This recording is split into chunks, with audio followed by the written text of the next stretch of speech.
काहिल गधा।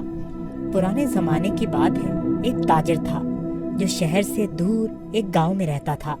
वो तिजारत के लिए रोजाना शहर जाता और मुख्तलिफ अशिया की खरीदो फरोख्त किया करता। तिजारत करने के लिए उसके पास एक गधा था। वो गधे पर सामान लादकर रोजाना शहर जाया करता। ताजिर अपने गधे की बहुत अच्छे तरीके से देखभाल करता, उसकी खुराक का बहुत ख्याल रखता, उसे वक्त पर चारा डालता और पानी पिलाता, क्योंकि ताजिर को पता था कि उसकी तिजारत के लिए इस गधे की बहुत ज़रूरत है। गधा बहुत सेहतमंद था। ताजिर बहुत सारा सामान एक साथ गधे पर लादकर फरोख्त के लिए शहर ले जाता, लेकिन उसका गधा बहुत कामचोर और आलसी था। उसको भागना दौड़ना, खाना पीना बहुत पसंद था।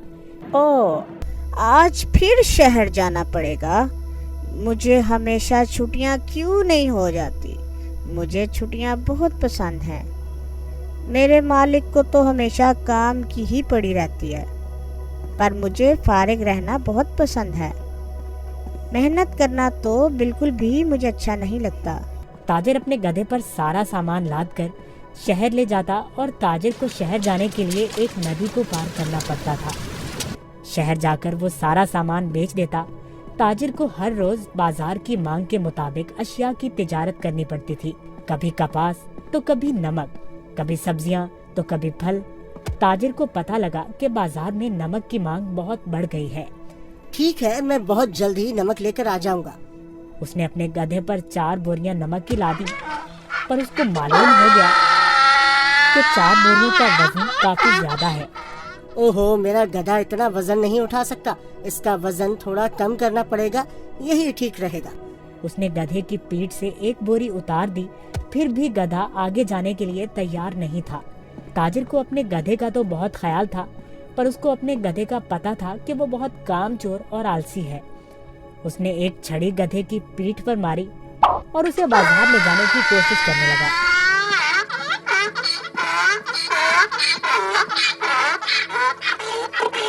चलो, अब मुझे पता है तुम बहुत आलसी हो। तुम्हें शहर जाना बहुत जरूरी है, क्योंकि बाजार में इस वक्त नमक की बहुत मांग है।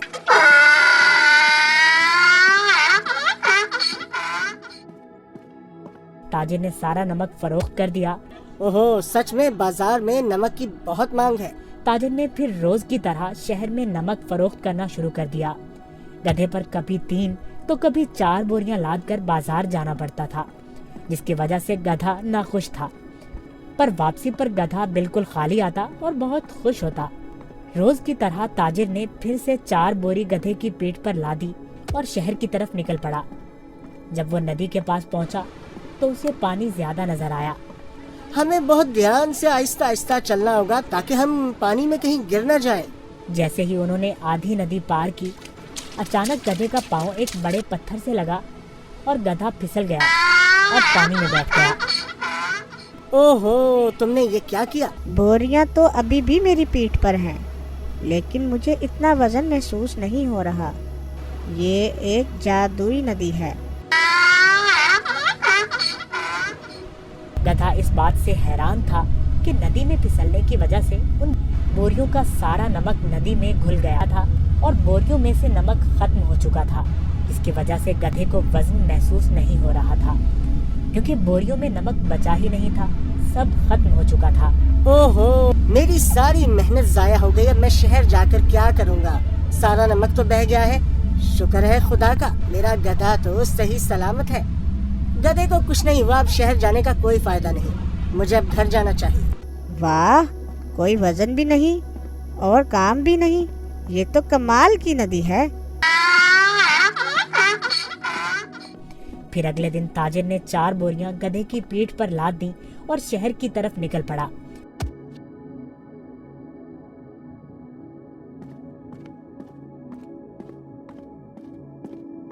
आहा, कल का दिन कितना अच्छा था।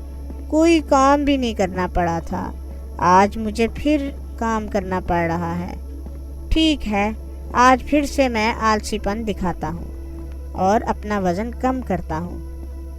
फिर तो मैं नदी से ही घर वापस जा सकता हूँ कल की तरह। वो एक जादुई नदी है जो मेरा वजन कम कर देती है। वो कल की तरह आज भी मेरी मदद करेगी।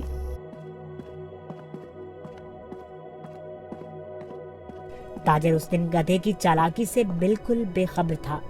रोज की तरह ताजिर अपने गधे के साथ इस नदी के पास पहुंचा तो गधा ताजिर से पहले ही इस नदी की तरफ जाने लगा। ताजिर ने उसे रोका। रुको रुको। गधा फिर से नदी में फिसल गया जहाँ वो पहली बार फिसला था। ओहो, तुमने क्या किया? काहे गधे, जल्दी से बाहर आओ। लेकिन बहुत देर हो चुकी थी। बोरियों का सारा नमक नदी में घुल गया। गधे को अब कोई वजन महसूस नहीं हो रहा था। वाह, ये हुई ना बात। कोई वजन भी नहीं और काम भी नहीं। ये दोबारा कैसे? जरा सोचता हूँ, ये जानबूझकर मेरे साथ कहीं चालाकी तो नहीं कर रहा। हो काहिल गधे, मैंने तुम्हारा इतना ख्याल रखा और तुमने मेरे साथ क्या किया? इसे घर वापस ले जाता हूँ। मुझे पता है, अब देखो मैं तुम्हें कैसे सबक सिखाता हूँ। गधे ने सोचा, मैंने काम चोरी का ये अच्छा तरीका ढूंढा है, पर ताजिर का तो आज कुछ और ही जहन था। अगले रोज ताजिर ने गधे की पीठ पर 6 बोरियां रुई की लाद दी, लेकिन गधे को थोड़ा सा भी वजन महसूस न हुआ। ओहो, इतनी ज्यादा बोरियां? कोई मसला ही नहीं। शहर तक जाना किसने है? इस जादुई नदी तक तो जाना है बस। और वो शहर की तरफ जाने लगे। जब वो नदी के पास पहुंचे तो अचानक से गधा नदी पार करने लगा और उसी जगह पर फिसला जहां वो पहले फिसलता था। ताजिर बाहर खड़ा होकर ये सब मंजर देख रहा था। ओहो, ये मेरी पीठ पर इतना वजन कहाँ से आ गया?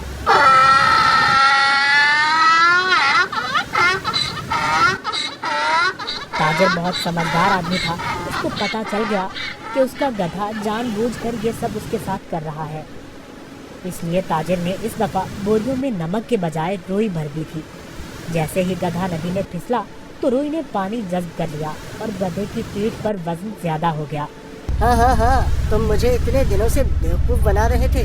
तुम्हारी इस हरकत से मेरा बहुत नुकसान हुआ है।